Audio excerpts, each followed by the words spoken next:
اعوذ باللہ من الشیطان الرجیم بسم اللہ الرحمن الرحیم۔ عزیزان مان، آج مارچ 1978 کی 24 تاریخ ہے اور درس قرآن کریم کا آغاز سورہ الفرقان کی آیت 63 سے ہو رہا ہے 25/63۔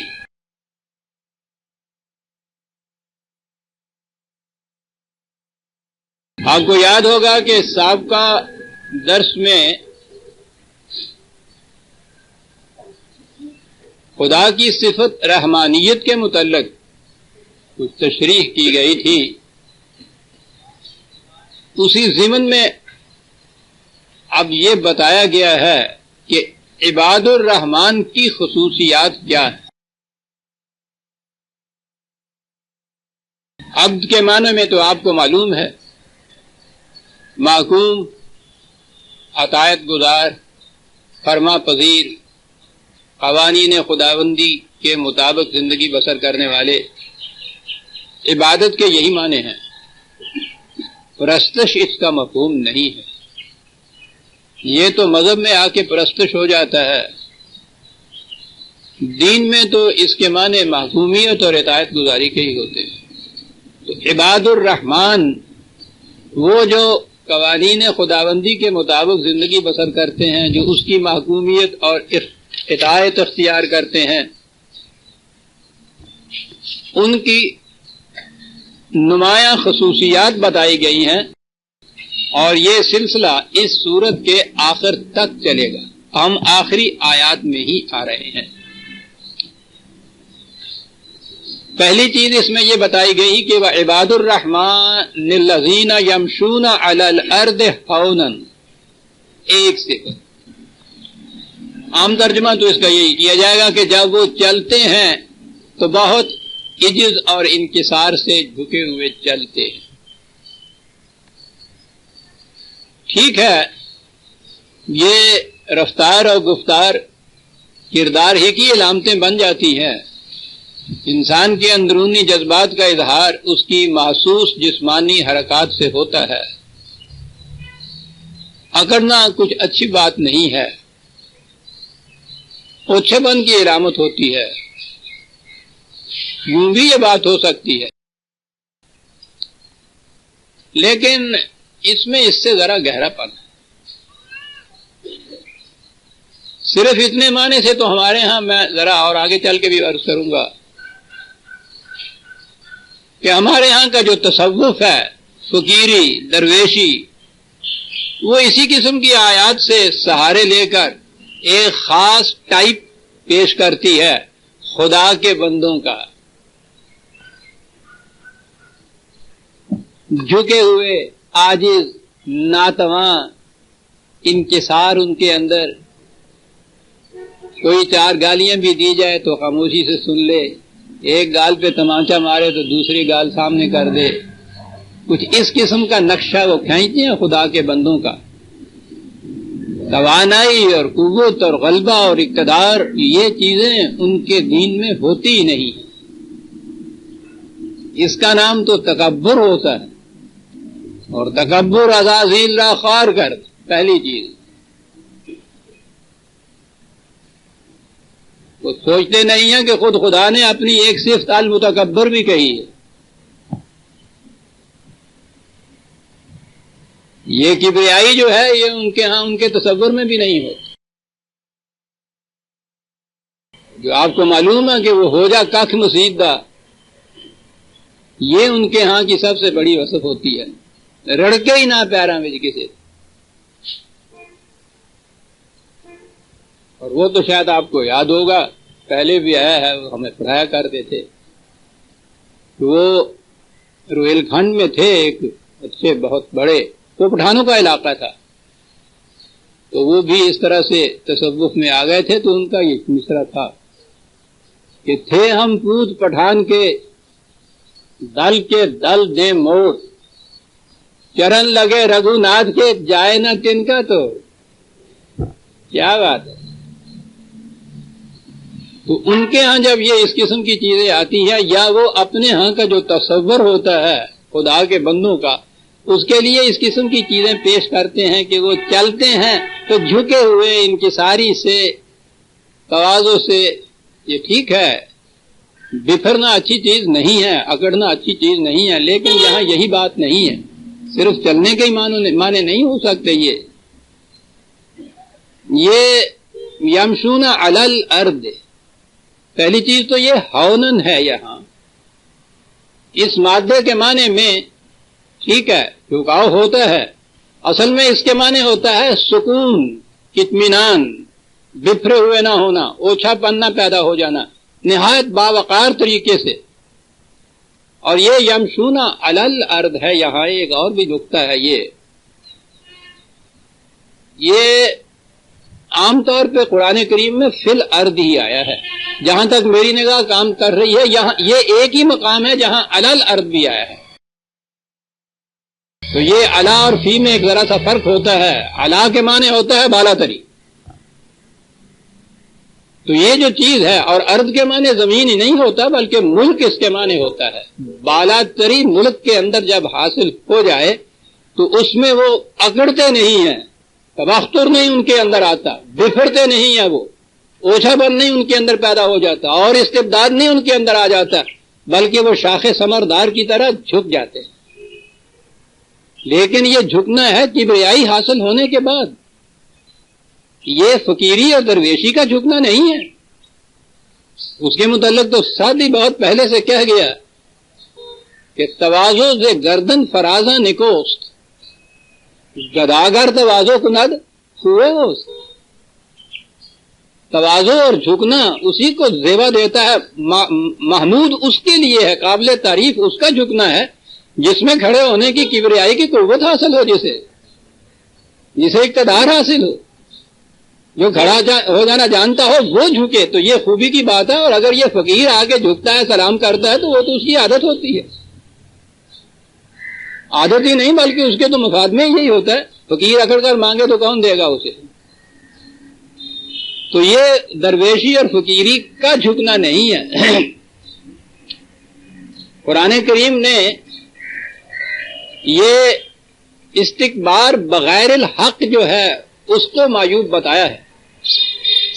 دنیا میں کبریائی اور اقتدار حاصل کرنا حق کو چھوڑ کر.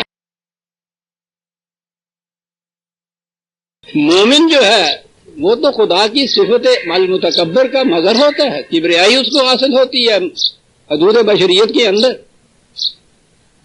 وہ تو انتم الاعلان کہتا ہے مومن کو. سارے دنیا میں تمام انسانوں کے اوپر غالب آیا ہوا، وہ تو ان کے اس دین کو، اس نظام کو لِیُظْہِرَهُ عَلَى الدِّینِ کُلِّهِ ہی کہتا ہے. دنیا کے ہر نظام کے اوپر غالب آیا ہوا. جو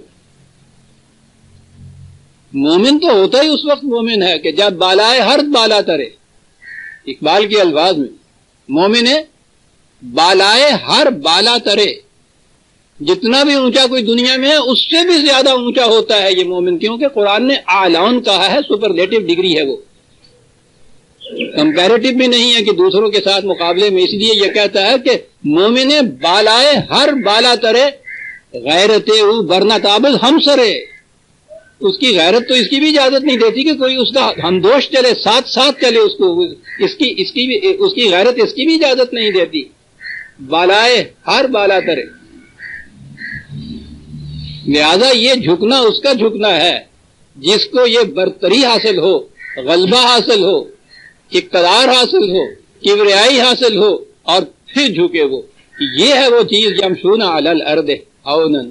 اور میں نے کہا ہے کہ ہونن کے معنی بھی جھکنا ہی نہیں ہوتا. عجیب بات ہے، میں نے کہا نا بار بار ہر دفعہ آپ دیکھیں گے کہ میں عربوں کی زبان کے اوپر آتا ہوں تو زبان پہ تو آنا ہوگا، بلسان عربی مبین تو خدا نے خود کہا ہے. اس قرآن کو سمجھ نہ ہو تو لسان عربی مبین کو سمجھو، پھر قرآن سمجھ میں آئے گا. ان کے ہاں یہی جو صفت تھی ہونن کی، وہ خود اپنے یہاں استعمال اسے کرتے تھے کہ اگر کوئی اپنے ارادے رضامندی سے خود گردن فرازی کی قوت رکھتے ہوئے جھکتا تھا تو اس کو تو وہ صفت محمود کہتے تھے. اور اگر کوئی دوسرا اس کو جھکاتا تھا تو اس کو وہ ذلت کہتے تھے. عجیب قوم تھی یہ سب. جھکنا تو دونوں ہی جگہ ہوتا ہے. ایک جھکنا وہ ہے کہ اقتدار رکھتے ہوئے پھر اپنی مرضی سے اپنے ارادے سے جھکے, اور دوسرا جھکنا یہ ہے کہ دوسرے کے استبداد سے جھکایا جائے. وہ لفظ تو ایک ہی استعمال کرتے تھے. ایک صفت ان کے ہاں محمود ہوتی تھی خود جھکنے کی, اور دوسری نہایت مذموم ہوتی تھی, اسے وہ ذلت کہتے تھے.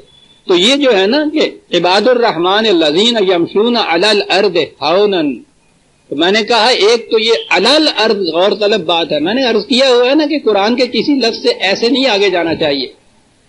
سوچنے کی بات تھی. دیکھا میں نے یہ کہ جہاں تک میری, ویسے میں نے عرض کیا ہے, جہاں تک میری نگاہ نے کام کیا قرآن کریم میں علی الارض اسی مقام پہ آیا ہے, ورنہ فی الارض وہ کہتا ہے حجازہ. اور آج علی کے اندر ایک بالادستی کی قوت کا بھی اقرار ہوتا ہے. تو یہ ہونن کے معنی یہاں وہ جھکاؤ والی بات نہیں ہے, بلکہ سکون ہے, سکینت ہے, اطمینان ہے, وقار ہے. اس کے اندر اوچھاپن نہیں. وہ یہ کہتا ہے کہ جب ملک میں ان کو بالادستی حاصل ہو جاتی ہے تو ان میں وہ اکڑ خون نہیں ہوتی. یہ لفظ تو میں نے کئی استعمال کیے, یہاں اوچھاپن بھی کہا, اکڑ خون بھی کہا, لیکن وہ پنجابی کا لفظ جو اس کے معنی بیان کرتا ہے نا, وہ تو بڑے جامع ہے. او پوتر نہیں جانتے کیا بتا, یہ ہے صحیح ترجمہ. اس قوت ہاتھ آتی ہے تو پوتر نہیں جانتے. عباد الرحمن الذین یمشون علی الارض ہونا, میں اس کے متعلق مزید تفصیل اگلی آیت میں جا کے کروں گا. قرآن نے خود وہاں یہ تفصیل کر دی ہے اس کی. یہاں اتنا ہی کہہ کے آگے گزر جاتا ہوں. وَإِذَا خَاطَبَهُمُ الْجَاهِلُونَ قَالُوا سَلَامًا, عام ترجمہ مفہوم لیا جاتا ہے کہ ان کی کیفیت یہ ہے کہ جب جاہل کوئی ان کے سامنے آتے ہیں تو ان کہتے ہیں او بابا سلام, او بابا جا گلوں حالات کا. یہ اسات سلام ساٹھے ہے نا مشہور محاورہ ہی ہے, اردو میں ہے یہ, تو سات سلام ہے. یعنی جس کو دفع کرنا ہو اس کے لیے, کہ جاہل جو ہیں وہ آتے ہیں تو ان کو وہ پہلے ہی کہہ دیتے ہیں کہ او جا بابا سلام.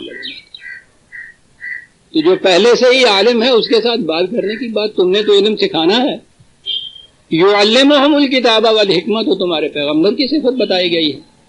تو یہ تعلیم جو دینا ہے انہی کو دینا ہے نا, کہ جن کو علم حاصل نہیں ہے, اور جنہیں علم حاصل نہیں ہے وہ جاہل ہیں, ان کے متعلق یہ کہا کہ جاؤ جا اپنا کام کر, اسی تے عالمہ نو سمجھانے انہیں.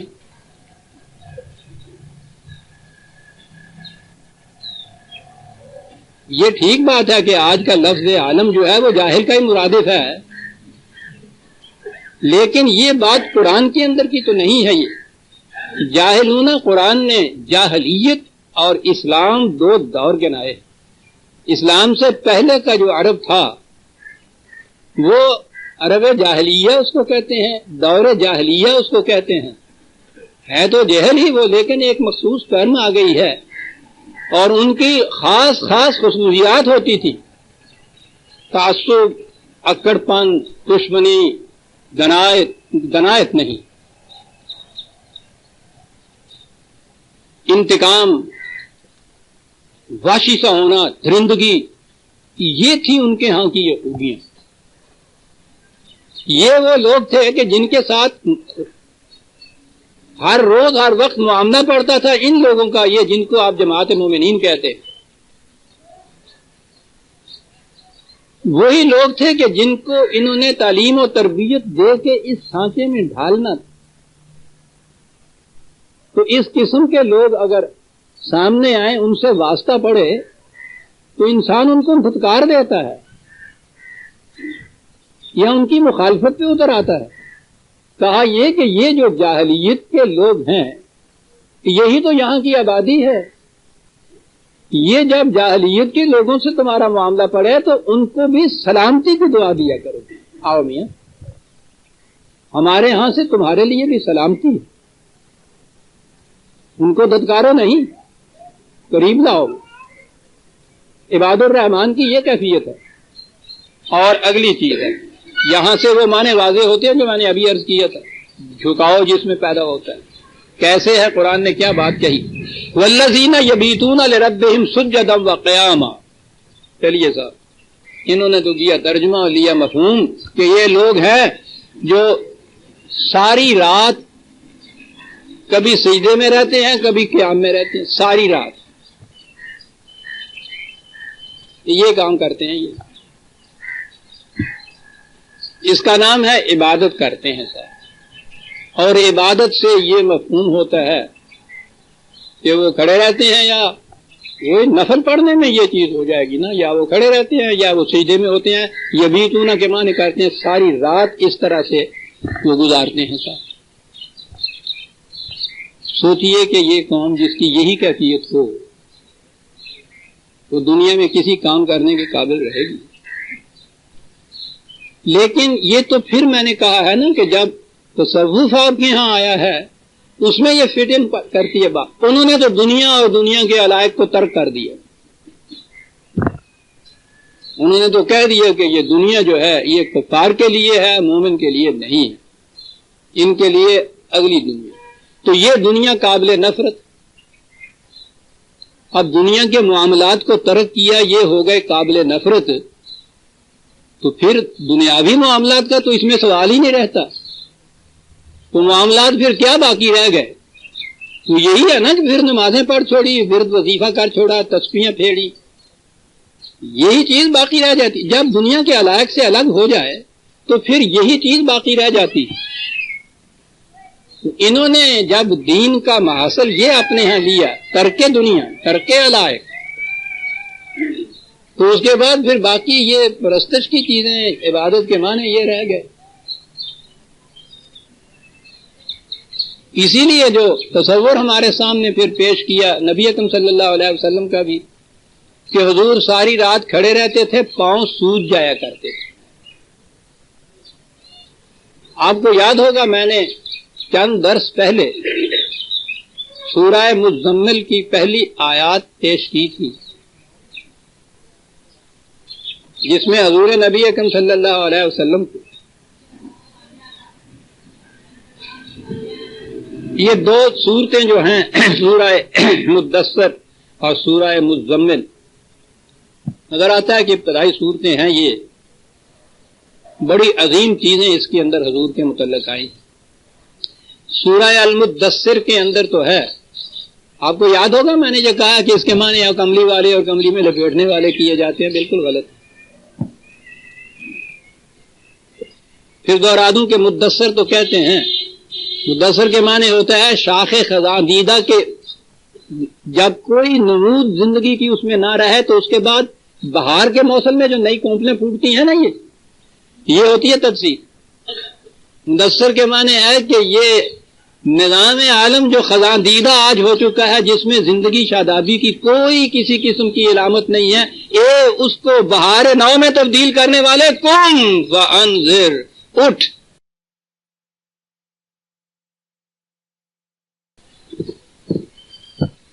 عظیم چیز. ہسٹورین سے پوچھئے، خاص طور پہ ہمارے ہاں تو اس دور کا ہے نہیں، اس دور کی جو تاریخ لکھنے والے ہیں ان سے پوچھئے، وہ بتاتے ہیں کہ عالمگیر انسانیت میں زندگی اور نمود کی کہیں کسی قسم کی علامت باقی نہیں رہی تھی. جب ظہور ہوا ہے نبی اکرم صلی اللہ علیہ وسلم کا، مدثر کے معنی تب سمجھ میں آتے ہیں. بہرحال کر گیا وَرَبَّكَ فَكَبِّرْ،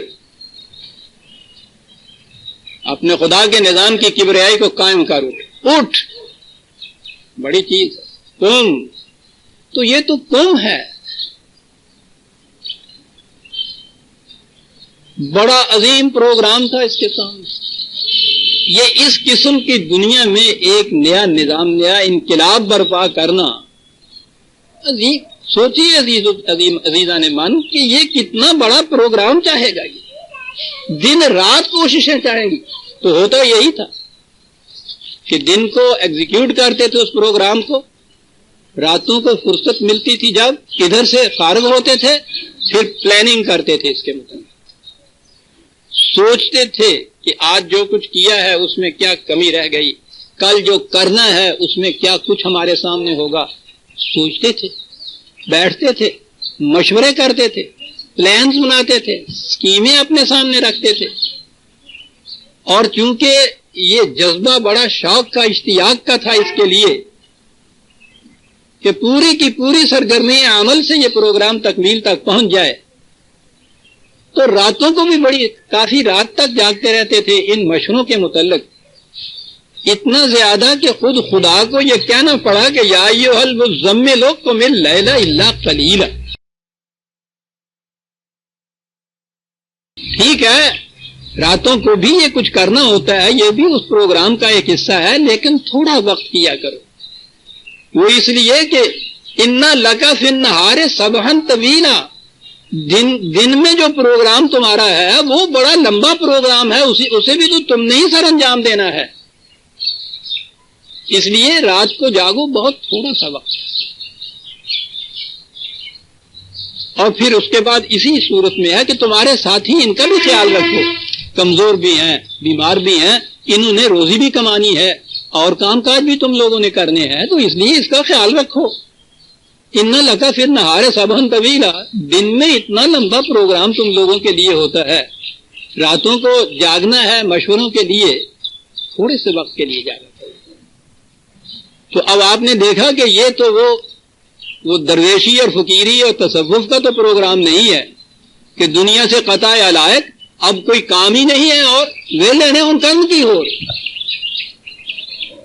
وہ یا یہی ہے کہ وہ تسمیاں پھیری، یا وہ آپ یہ جتنے بھی بڑے بڑے صوفیاء یا اولیاء ان کی زندگیاں دیکھیے جا کے، انہوں نے صاحب وہ دن رات میں 1000 نفل پڑھا کرتے تھے، لکھ دیا. کبھی دیکھا ہی نہیں ماپ کے کہ ایک نفل جو ہے اس کی پوری رکعت جو ہے اس میں وقت کتنا لگتا ہے، اور 1000 نفل پڑھنے میں وقت کتنا لگتا ہے، کبھی کسی نے سوچا ہی نہیں، لکھتے چلے گئے. کون ماپ لیا؟ 9 لاکھ ہزاری صاحب، کیا بات ہے. 9 لاکھ مرتبہ روزانہ قرآن شریف ختم کیا کرتے تھے جی، 9 لاکھ مرتبہ.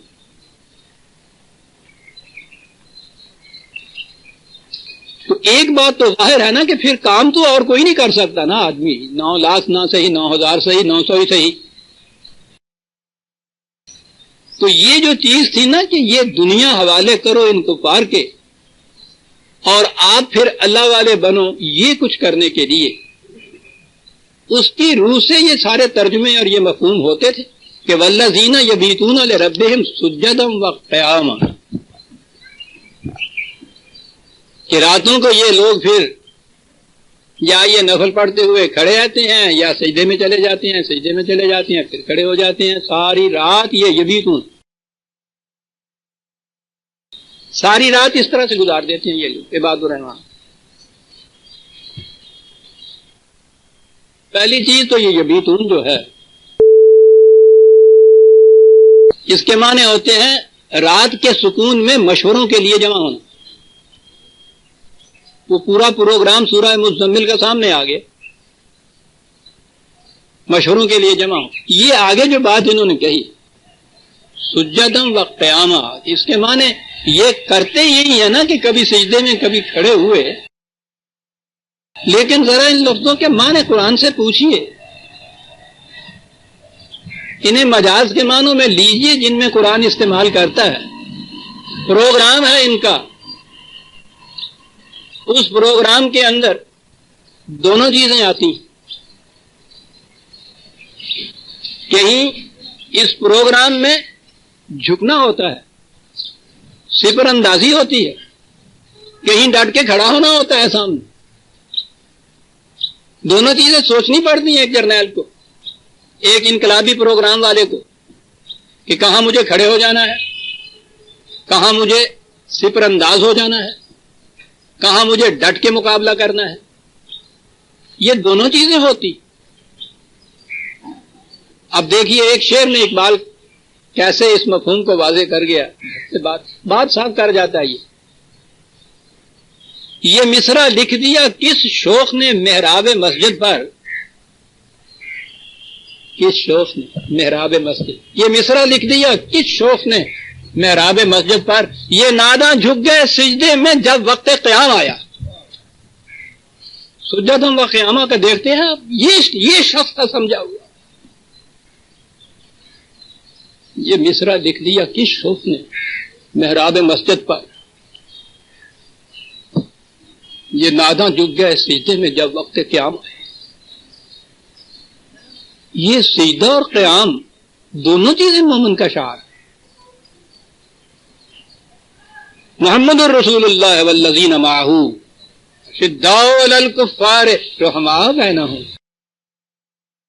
یہ ہے عباد الرحمن محمد صلی اللہ علیہ وسلم اور ان کے ساتھی رضی اللہ تعالی عنہ. ان کی کیفیت یہ ہے کہ مخالفین سرکش کے مقابلے میں آتے ہیں تو وہاں ڈٹ کے کھڑے ہو جاتے ہیں. اشداء علی الکفار، اور آپس میں ایک دوسرے کے ساتھ نہایت محبت اور پیار سے جھکاؤ سے ملتے ہیں. سجداً و قیامہ دونوں چیزیں آ جاتی ہیں اس کے اندر. بلکہ دوسرے مقام پہ تو اذلتن کا لفظ بھی آیا ہے. 5/54 5/54 بڑی عظیم آیت ہے. یا ایھا الذین آمنوا من یرتد منکم عن دینہ فسوف یأتی اللہ بقوم یحبهم ویحبونہ.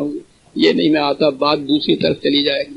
اگر تم دین سے پھر جاؤ گے تو پھر خدا ایک اور قوم لے آئے گا تمہاری جگہ.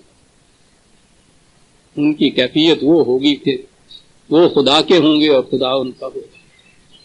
ان کی یہ صفت بتائی ہے، اذلۃ علی المؤمنین عزۃ علی الکافرین. مخالفین کے مقابلے میں وہ عزت، غلبہ اور اقتدار اور خون رکھتے ہوئے آپس میں مومنین کی جماعت اذلۃ، ان کے سامنے جھکتے ہوئے آپس میں ایک دوسرے سے. یہ جو ہے عزت علی الکافرین، اس کا ترجمہ کیا یجاہدون فی سبیل اللہ. خدا کے راستے میں جہاد کرنے والے، لا یخافون لومۃ لائمۃ، کسی ملامت کرنے والے کی ملامت سے قطعاً نہیں ہوتے. یہ ہے قیام اور یہ ہے سجود ان کے ہاں.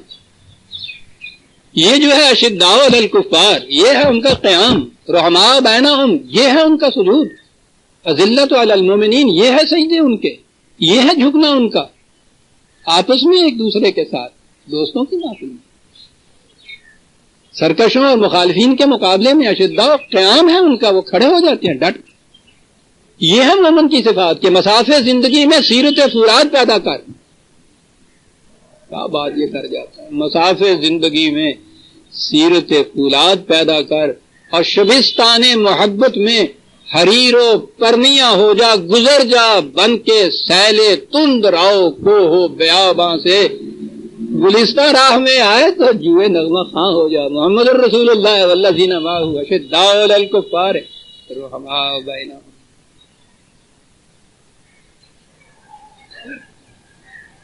یہ ہے معنی اس.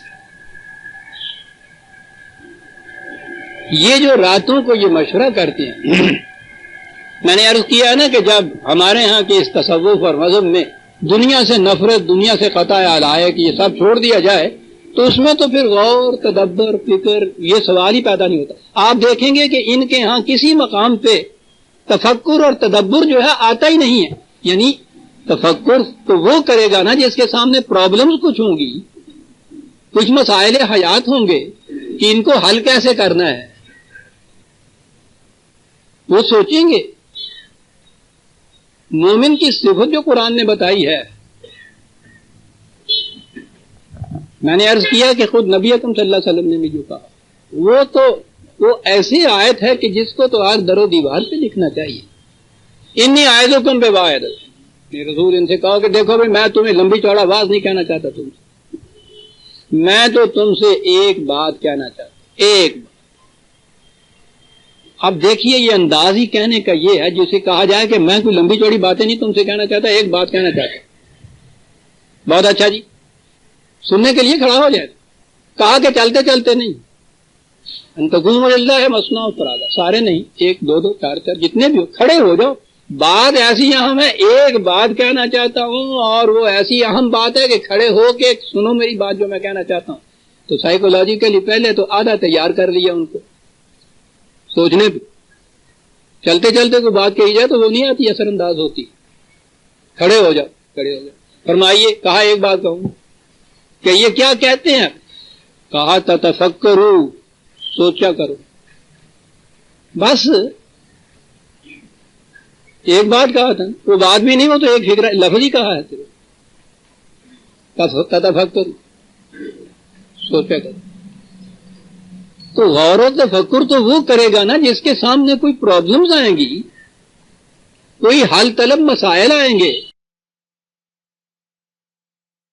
مسائل تو وہ آنے تھے نا کہ خود نبی اکرم صلی اللہ علیہ وسلم کی حیات طیبہ میں جو مملکت قائم ہوئی ہے، 10 لاکھ مربع میل کے اوپر پھیلی ہوئی مملکت، ان لوگوں کی کہ جن کو گھروں سے نکال دیا تھا مکے سے.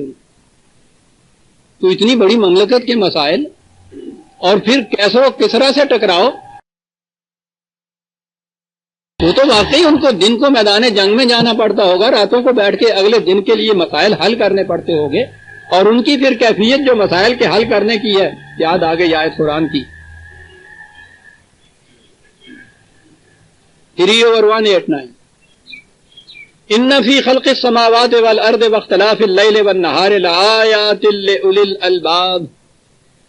دن اور رات کے اختلاف میں، ارض و سما کی تخلیق میں صاحبان عقل و فکر کے لیے حقیقت تک پہنچنے کی بڑی بڑی نمایاں علامتیں ہیں، نشانیاں ہیں.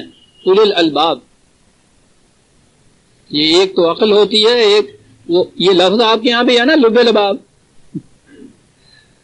جنہوں تت کڈیا ہے کہنے. عقل مندوں میں سے بھی اولی الالباب جو ہیں ان کے لیے بہت بڑی بڑی نشانیاں. یہ ہیں کون لوگ؟ الذین یذکرون اللہ قیاما وقعودا وعلی جنوبہم. اب ہمارے ہاں تو وہ ذکر کا آپ کو پتہ ہی ہے نا معنی کیا آج کل ہوئے. عشاء کی نماز کے بعد تو ان مسجدوں کے اندر سے پھر آدھی رات تک وہ ذکر جلی کی آوازیں آتی ہیں نا، وہ جس میں کہتے ہیں قلب چلتا ہے. کہتے کہ ہاں پوچھئے جس نے یہ کچھ کیا ہوا ہے کیسے چلا ہوا تھا، قلب آج تک سنبھل ہی نہیں رہا. جی ہاں بالکل. یذکرون اللہ، کہتے ہیں جی ذکر کرتے ہیں خدا. یذکرون اللہ یعنی کون ہے؟ یہ اولی الالباب ہیں، صاحبان عقل و بصیرت، غور و فکر والے ذکر کرتے ہیں خدا کا. ان کے معنی یہ ہے. تو یہ تو عقل مندوں کی بات. اور ہمارے ہاں تو یہ ہے کہ اہل الجنت بلاہم کہتے ہیں. جنت میں جو لوگ ہیں وہ بیوقوف لوگ جو ہیں نا وہ ہو گئے، تو ترجمہ اس کا بھولے بھالے کر دیتے ہیں کہ غلطی کوئی ہے.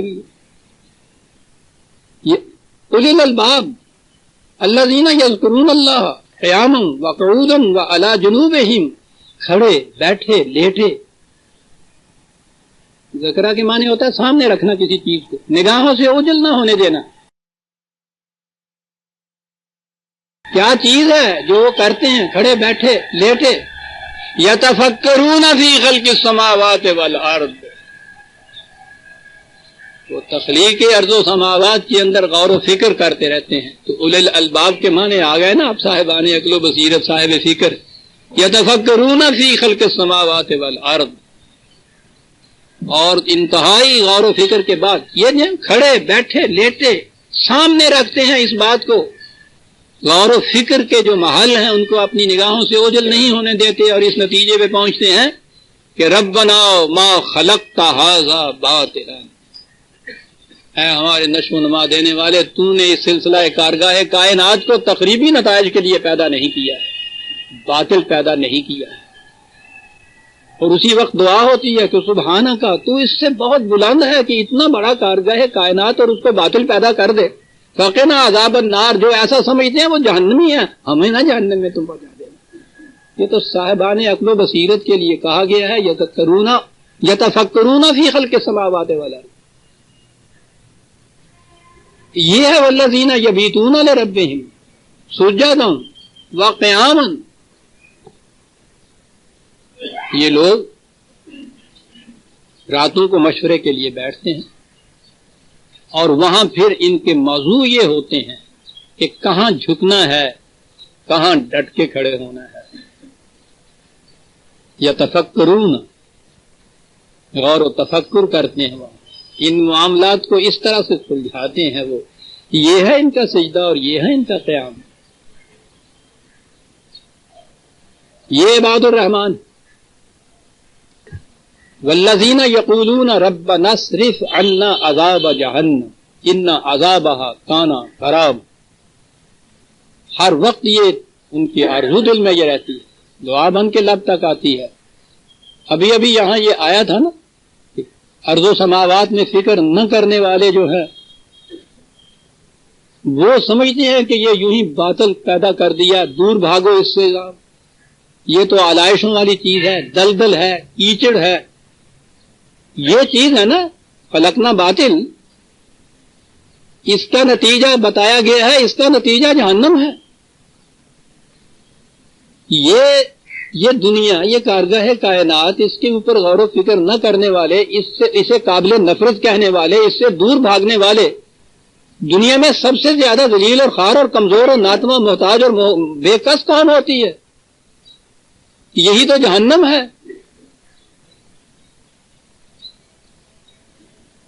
یاد رکھیے 3 گروہوں میں انسانوں کو بانٹا جا سکتا ہے.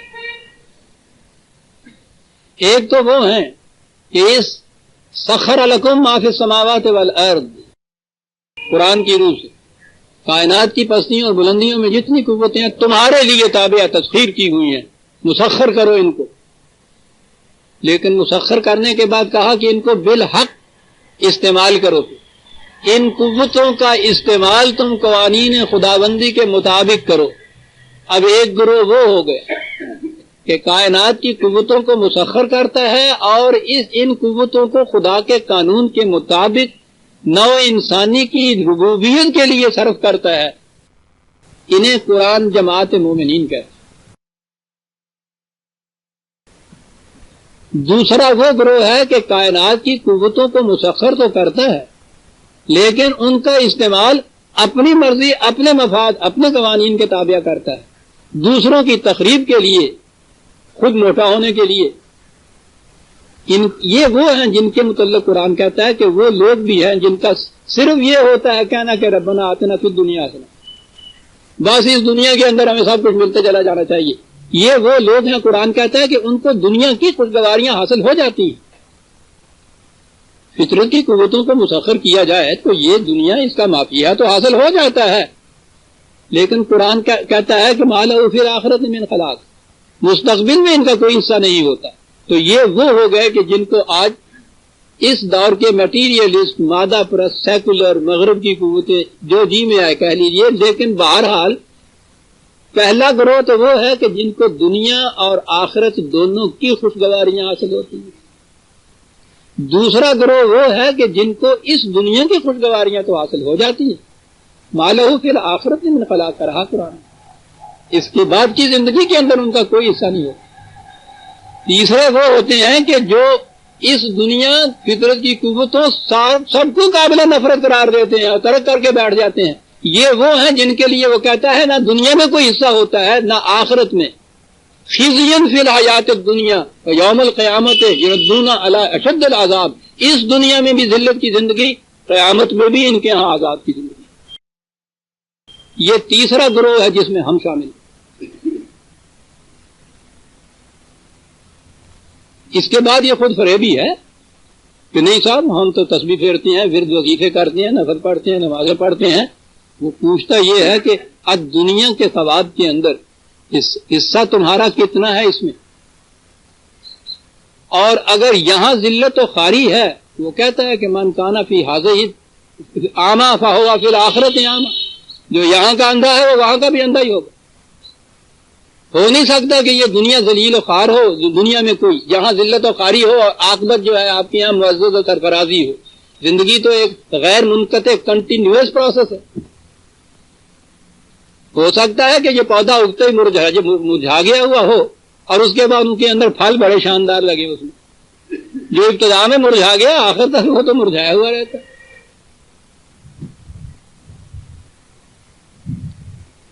یہ وہ لوگ ہیں کہ جو یہ کہتے ہیں کہ بارے خدایا جہنم کی ذلت اور خواری کی زندگی سے ہم کو محفوظ رکھ، انا عذابہا کانا غراما. جہنم کا عذاب عجیب لفظ ہے یہ، غرامہ. کوئی عمل جو انسان جو کام کرتا ہے وہ کام کر کے تو آگے بڑھ جاتا ہے اور اس کا جو نتیجہ خمیازہ کانسیکوینس اس کے پیچھے چلتا ہے کہ چال کہاں جاتا ہے. اس کے لیے تھوڑا سا مہلت کا وقفہ ہوتا ہے جب اس نے پکڑنا ہوتا ہے.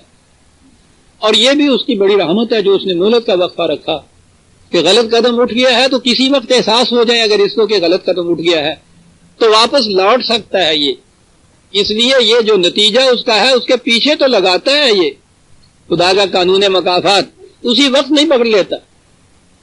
لیکن اگر یہ لوٹتا نہیں ہے اصلاح نہیں کرتا اپنی تو اس کے بعد پھر یہ جھپٹ لیتا ہے اس کو. یہ ہے انا عذابہا کانا غراما. وہ پیچھے پیچھے لگا رہتا ہے. آگے بتاتا ہے قرآن کے اس سے بچنے کی کیا صورت. جہنم انہا ساعت مستقرم و مقاما. جہنم تو وہ عذاب ہے کہ اس کے اندر مستقل طور پہ رہنا تو ایک طرف رہا, یوں ہی تھوڑے وقت کے لیے بھی اس میں قرار جو ہے وہ بھی بڑا عذاب ہے. کچھ وقت کے لیے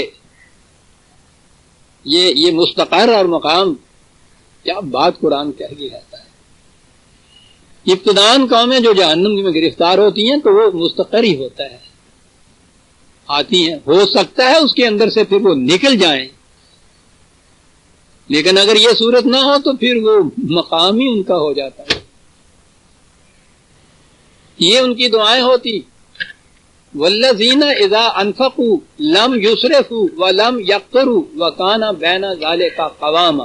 ان کی کیفیت یہ ہوتی ہے, خواہ اس کو انفرادی طور پہ آپ لے لیں یا اس نظام میں لے لیں, ان کی کیفیت یہ ہوتی ہے کہ وہ ان کے پاس جو بھی زندگی کا سامان ہوتا ہے, مال و دولت کہیے, کچھ بھی کہیے, سامان زیست جسے آپ کہتے ہیں, متاع حیات جسے آپ کہتے ہیں, ان کی کیفیت یہ ہے کہ نہ تو وہ اسے اس طرح سے کھلا رکھتے ہیں, خرچ کرتے ہیں. یہ اسراف کا لفظ عربوں کے ہاں بڑے عجیب معنی میں استعمال ہوتا تھا.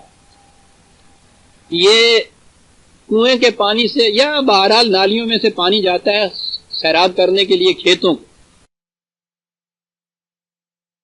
یہ آج کل ہمارے ہاں بھی انکوائری کمیٹیاں بیٹھی ہوئی ہیں, اصل میں تو یو این اے والوں نے بنائی ہوئی ہیں کہ جو اریگیشن ہوتی ہے اس طرح پانیوں سے وہ ذرا پتہ لیں کہ اس کا نتیجہ کیسا نکلتا ہے. وہ کہتے یہ ہیں کہ جس طریقے سے یہ جڑیاں آڈاں بنائیاں ہوئی ہوتی ہیں نا, ساڈے یہ نالیاں ہی ان کو کہتے ہیں, پانی جس میں سے گزر کے جاتا ہے آڑ ہی, تو وہ انہوں نے بتایا یہ ہے کہ کم از کم کوئی 48% پانی ضائع ہو جاتا ہے راستے میں, وہ ادھر ادھر سے لیک کرتا رہتا ہے تو وہاں نہیں پہنچتا. درمیان میں ذمہ داروں کو دیکھا ہوگا آپ, یہاں ہم نے کہاں ذمہ داروں کو دیکھا, ہم نے کبھی زمین ہی نہیں دیکھی تو ذمہ دار کیا دیکھیں. تو وہ پانی لگایا ہوا ہوتا ہے, ساری رات وہ اپنی وہ کئی موٹے پہ رکھ کے وہ آڈا نے گرد گرد پھرتا رہتا ہے, تو بند کر تو بند کر. یہ جو راستے میں ہی پانی کا ادھر ادھر نکل جانا ہے نا, اسے وہ اسراف کہتے ہیں. عجیب قوم بھی کھلے رکھنے کے معنی میں تھا نا انفاق. تو کھلا رکھنا ایک تو یہ ہے کہ یہاں سے اس کو کھولا جائے اور وہ کھیت میں پہنچ جائے, وہ تو صحیح بات ہوئی. اور اگر راستے میں ادھر ادھر وہ بہتا چلا جائے پانی تو وہ آپ دیکھیے کتنا جسے آپ ضائع ہو جانا کہتے ہیں.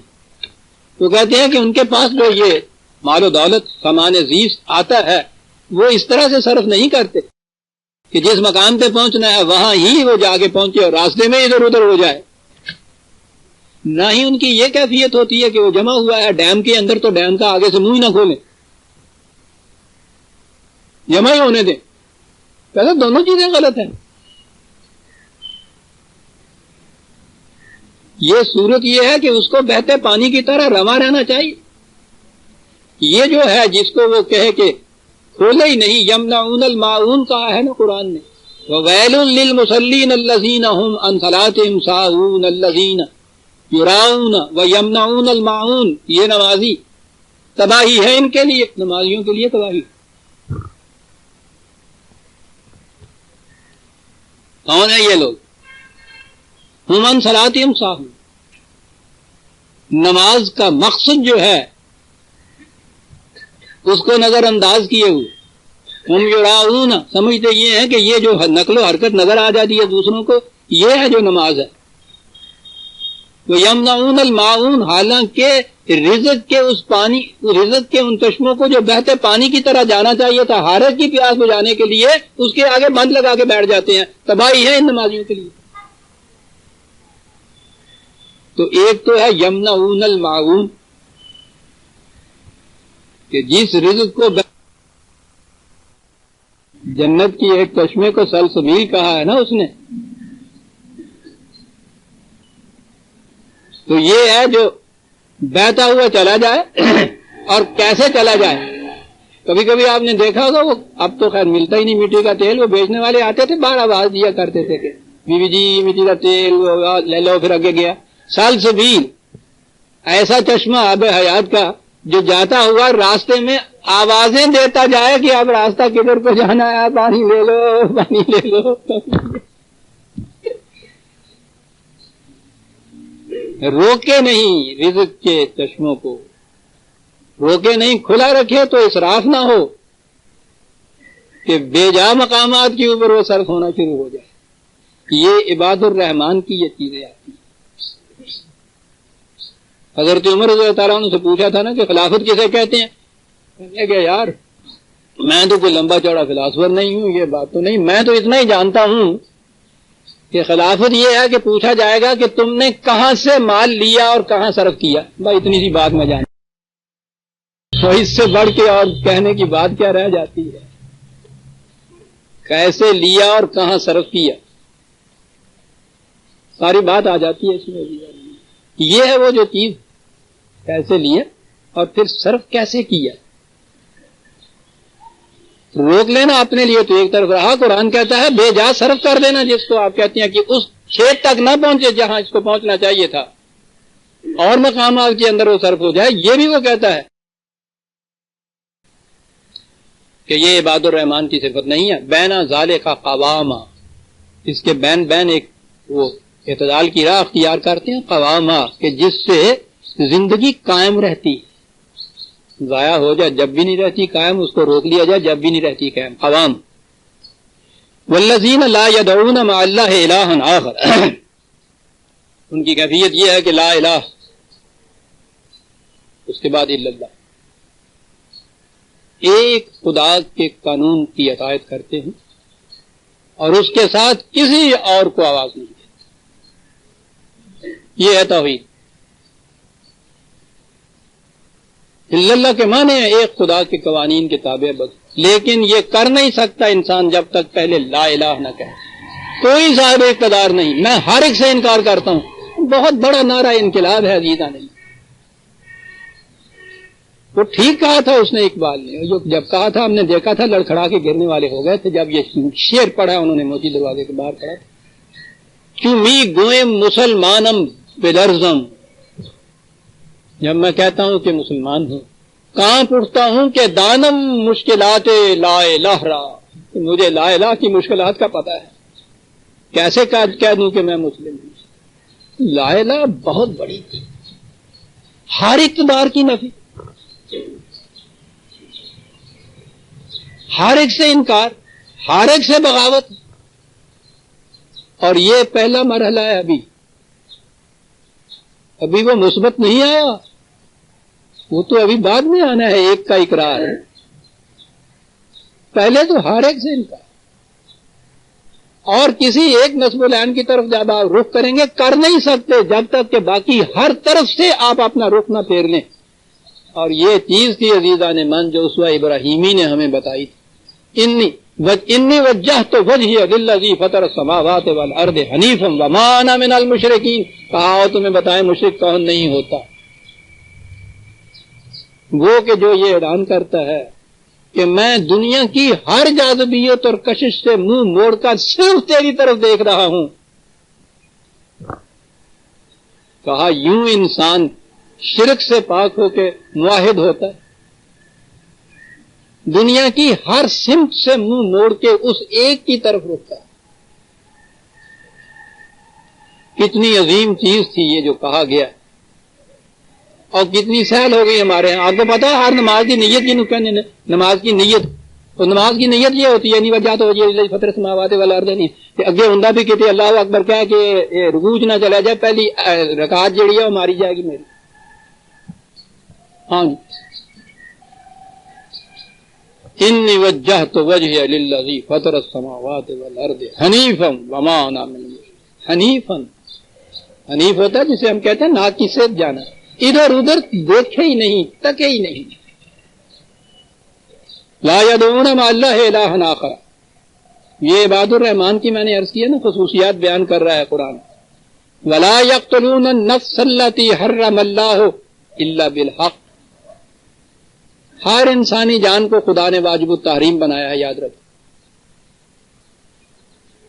ہر انسان واجب التکریم، ہر زندگی ہر جان جو ہے اس کا ضائع کرنا خدا نے حرام قرار دیا ہے، لیکن الا بالحق، حق کی خاطر یہ کیا جاتا ہے، الحق کی خاطر.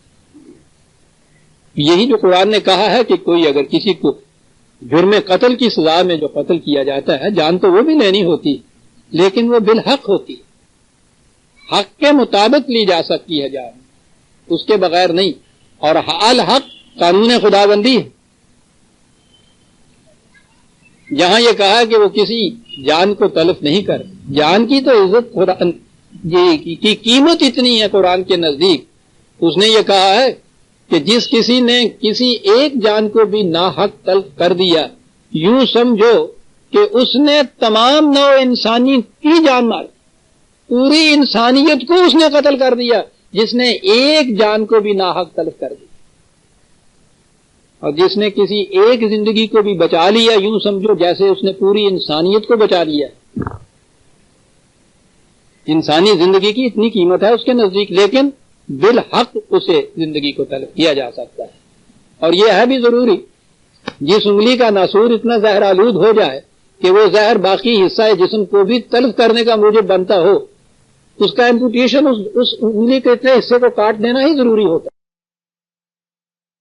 یہ بات اور جگہ آئے گی تو میں عرض کروں گا کہ قرآن نے کہاں اس زندگی انسانی زندگی کو تلف کرنا یا قتل کر دینا جو ہے کہاں جائز قرار دیا ہے.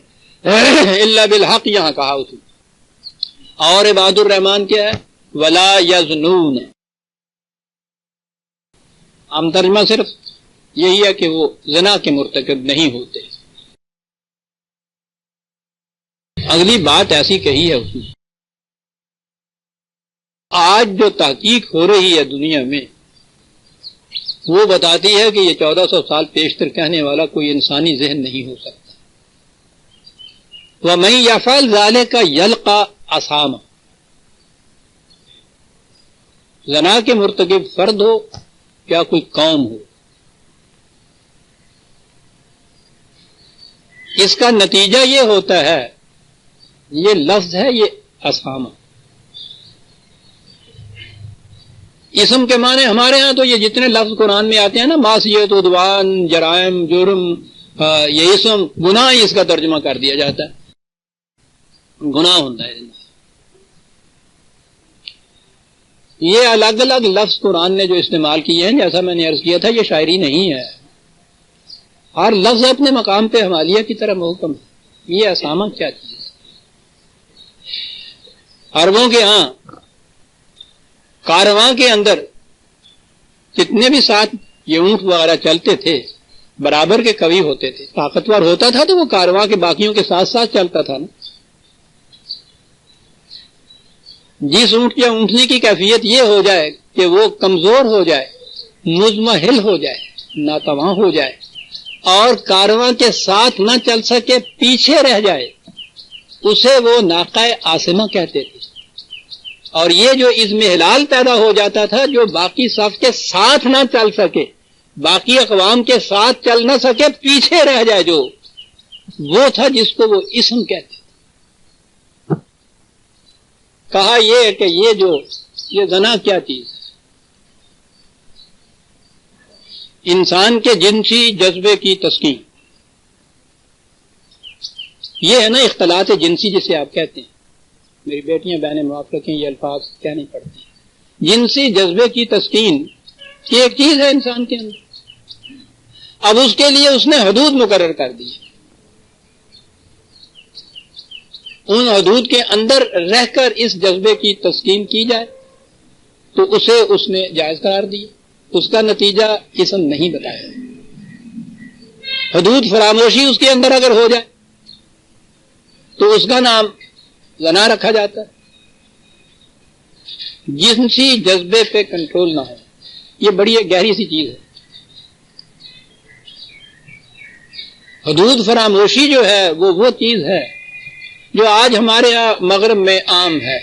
تاریخ انسانیت میں بھی یہ دور گزرے ہیں جہاں اس کے اوپر کوئی خاص پابندیاں عائد نہیں کی جاتی تھی. آپ کو یاد ہے میں اکثر ایک کتاب کا حوالہ دیا کرتا ہوں. عنون کی وہ کتاب ہے سیکس اینڈ کلچر.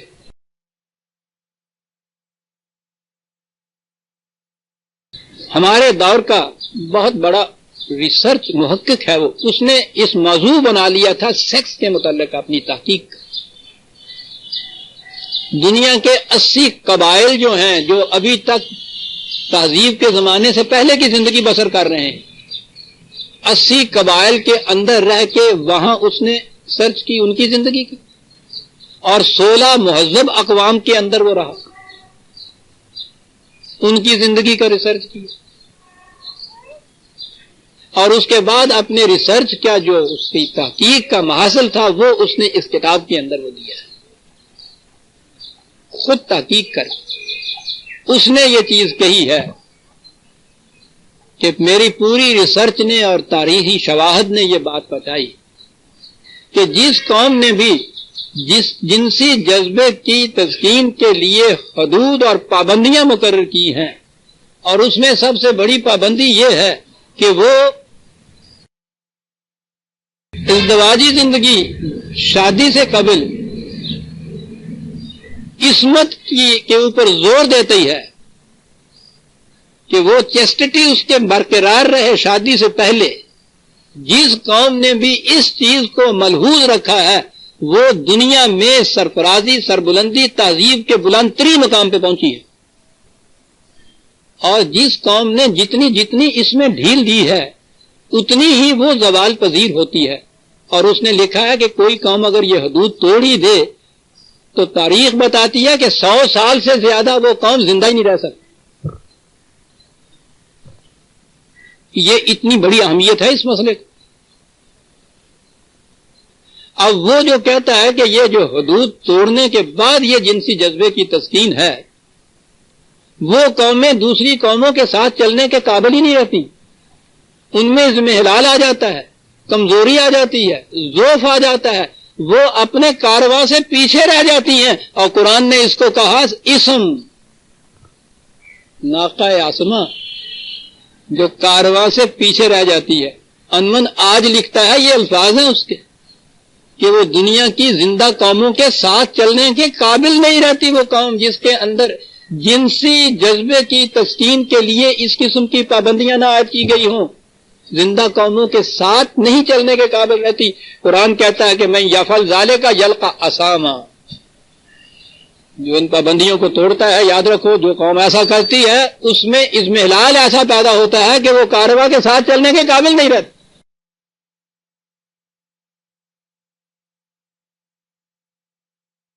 یہ کیا بات ہے, کیوں ایسا ہوتا ہے؟ اس نے تو تاریخی شواہد دیے ہیں. ہوتا کیوں ہے یہ؟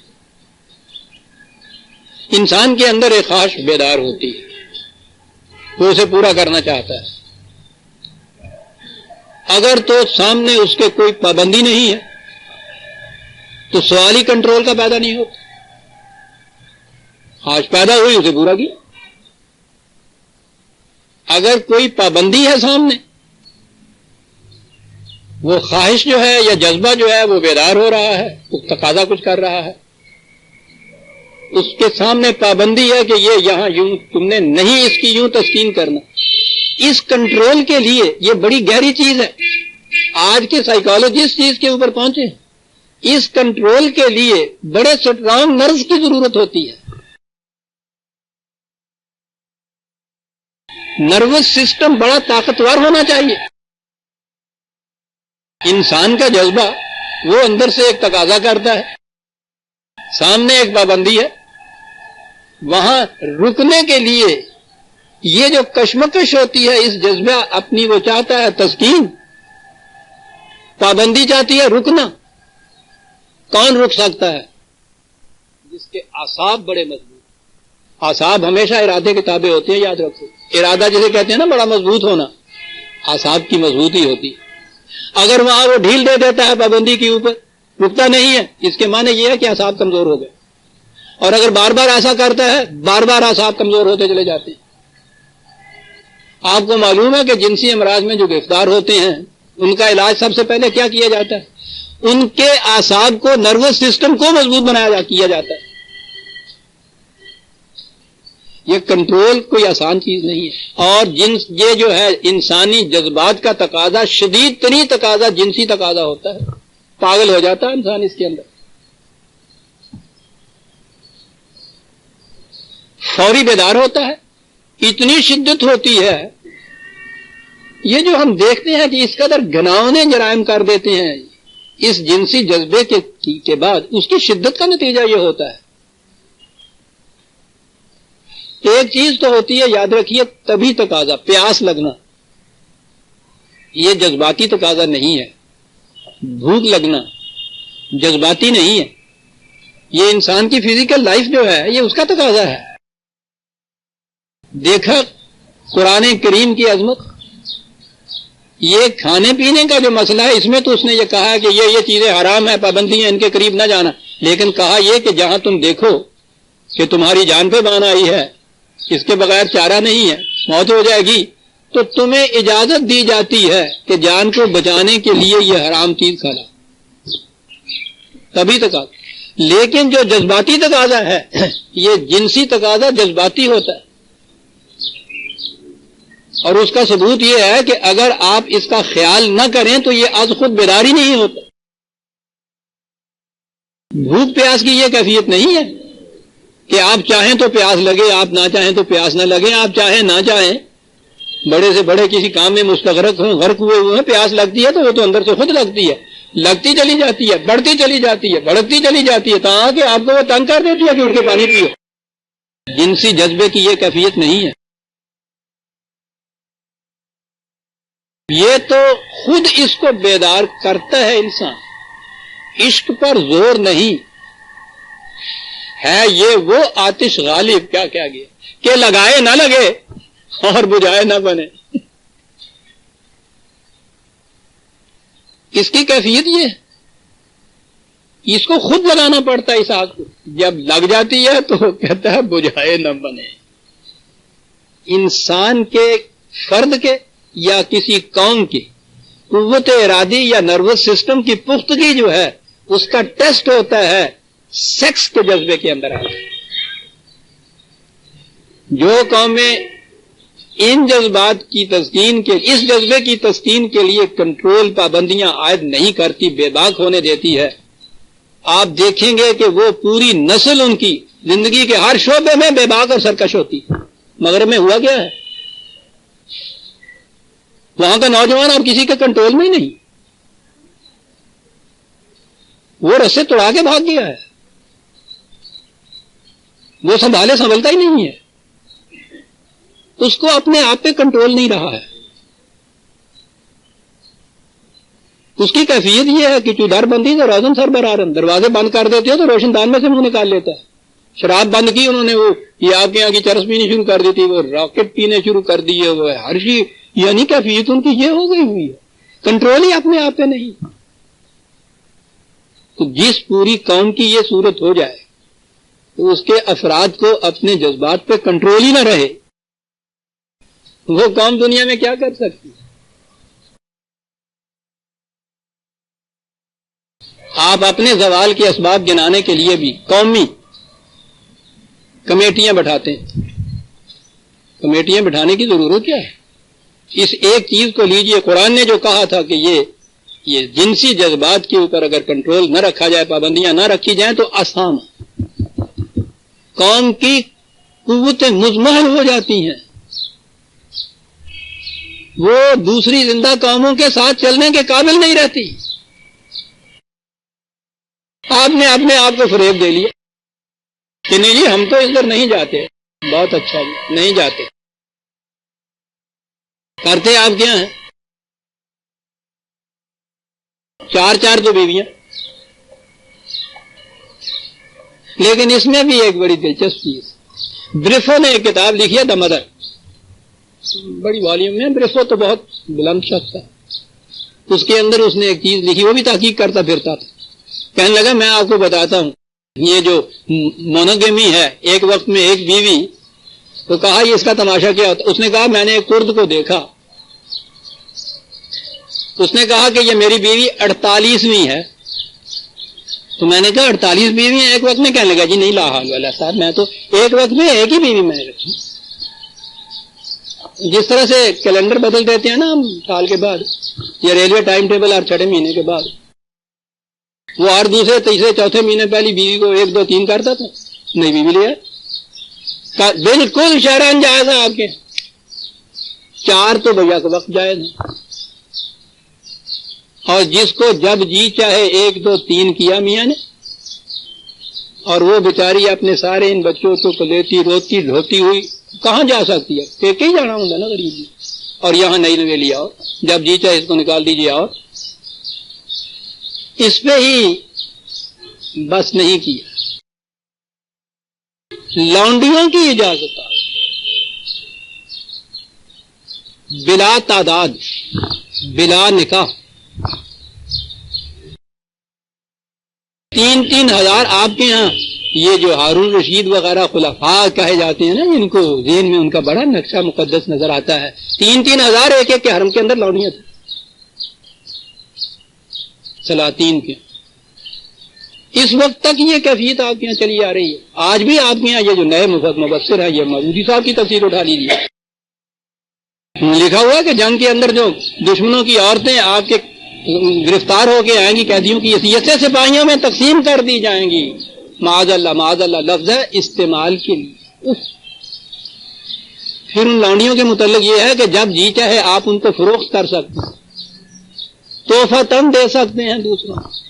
تعداد کوئی نہیں، نکاح کی ضرورت نہیں ہے، لیکن اسے زنا کہا نہیں جاتا. تو عزیزان من نہ کہنے سے کیا یہ چیز بدل جائے گی؟ سور میں بکرا کہو گے تو حلال ہو جائے گا. یہ کیا چیز ہے؟ کیا چیز تھی جس کو زنا کہا تھا؟ اس نے جنسی جذبے کی تسکین جو ہے اس کے لیے ایک حد پابندی عائد کی ہوئی ہے عزیزان من. اور قرآن کی پابندی یہ تھی، ایک تو یہی چیز کہ یہ سوائے سلسلہ نکاح کی ازدواجی زندگی کے کوئی اور طریقہ نہیں. ازدواجی زندگی کے اندر باہمی انتخاب سے ایک بیوی ایک وقت. طلاق کی یہ چیز نہیں ہے 1 2 3 کیا اور چل ختم کیا نیلام گھر کے اندر. قرآن میں دیکھیے اس کے اوپر پابندیاں کتنی عائد ہوئی ہیں. یہ تھا اس نے جو پابندی عائد کی تھی. پھر جب یہ چیز ہو جائے، شادی سے پہلے کسی عورت کی طرف بھی غلط نگاہ سے نہیں دیکھنا. وہ جو اس نے کہا تھا باہر نکلو تو نگاہوں کو نیچا کر کے نکلو، وہ یوں نہیں تھی کہ یوں نیچا کر کے. اس کے معنی یہ ہے کہ نگاہوں کو بے باک مت ہونے دے. شادی سے پیشتر دنیا کی ہر لڑکی ہر عورت اس کے نزدیک واجب الاحترام. شادی کے بعد صرف ایک بیوی ہے جن کا آپس میں تعلق. شادی ہوئی تو جن سے اس سے پہلے نکاح ہو سکتا تھا وہ بھی اس دوران میں اس کے لیے واجب الاحترام. اس کی طرف بھی نگاہ نہیں اٹھا کے دیکھ سکتا. یہ یوں زندگی گزارنے. یہ تھی جو پابندی عائد کی تھی اس نے.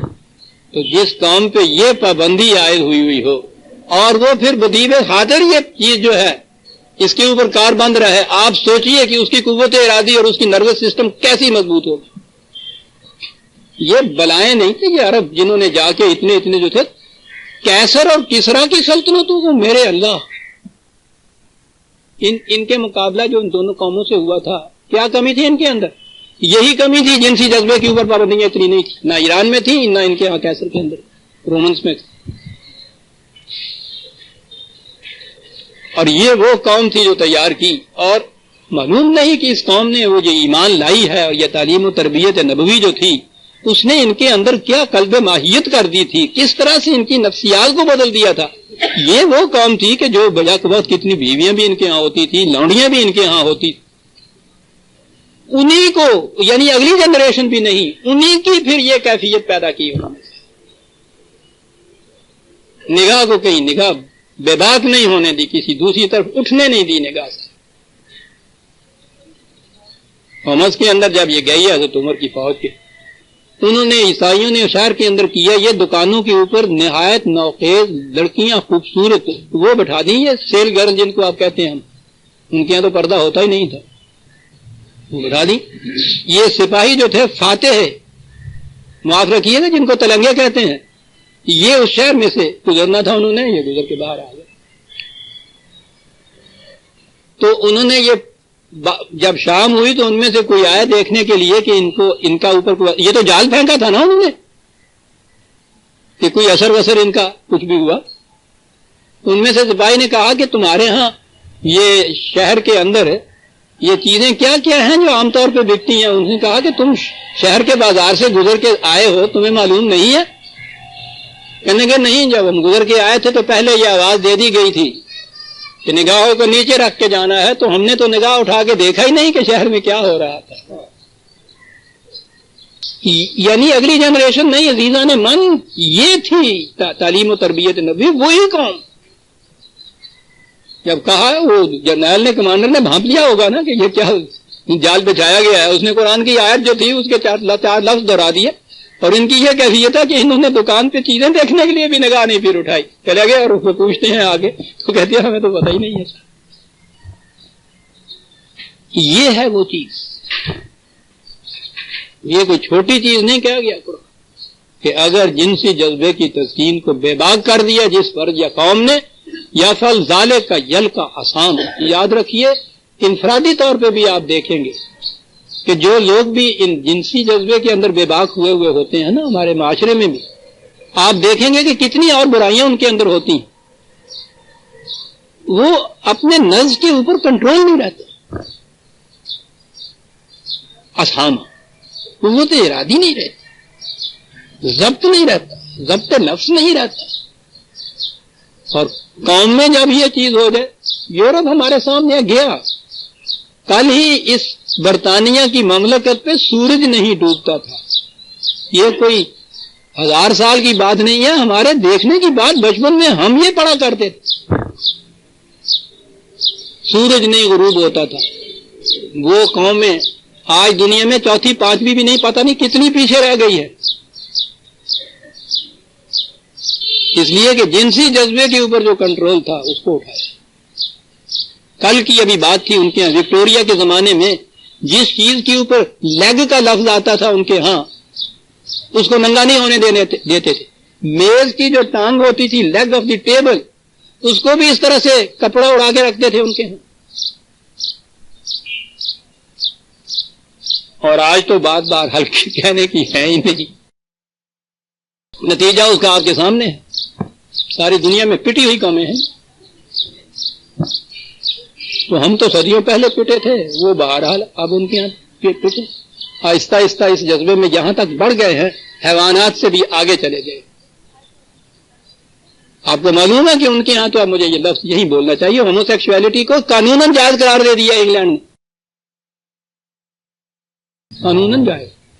چل انہوں نے کہا کہ ڈوب تو رہے ہی ہیں، اب یہ تھے ستیہ ناز ہوتے سوا ستیہ ناز ختم ہوئی کام میں. چل کا آسام یضاعف له العذاب یوم القیامہ ویخلد فیہ مہانا.